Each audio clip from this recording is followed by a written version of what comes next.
Uyu mujeni wacu Nasiri atangaje ko ngo witwa YOLO QWEEN amwibera mu ntekerezo ze. Inyuma y'uko n'ubundi bari muri cya kiganiro cyabo cya BNB Sport, noneho baza guhishura ibijyanye no kuri YOLO QWEEN na King James, maze noneho uyu mujeni wacu aza guhita yemeza ko ngo rwose uwitwa YOLO QWEEN amwibera mu gutwe n'ibitekerezo bye ngo byibera kwa YOLO QWEEN.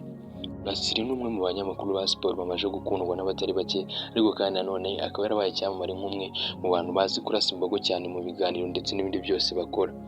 Muzaniye rero video yose uwitwa Nasiri ari kugenda agaruka ku bwiza bwa YOLO QWEEN ndetse n'uburyo amwifuzamo, yamwimariyemo ndetse n'ukuntu amwemera cyane. Ubundi hanyuma nze dukomeze. Hanyuma umwiriye ibintu byabereye he?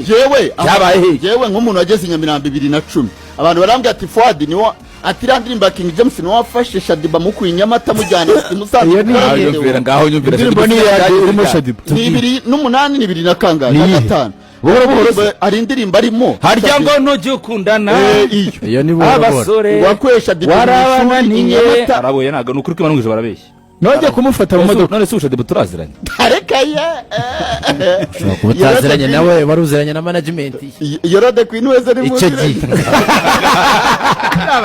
reka da Nasiri kana ko yaraje none se ntabeshya YOLO QWEEN uri sabaho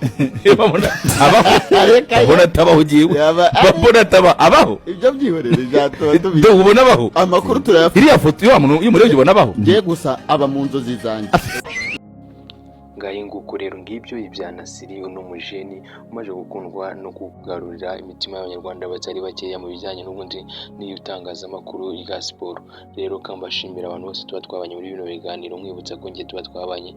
Nitwa Eddie LZ Action King, iyi ni LZ TV Media, mugiriwe byiza. Imana ibarinde, bye bye.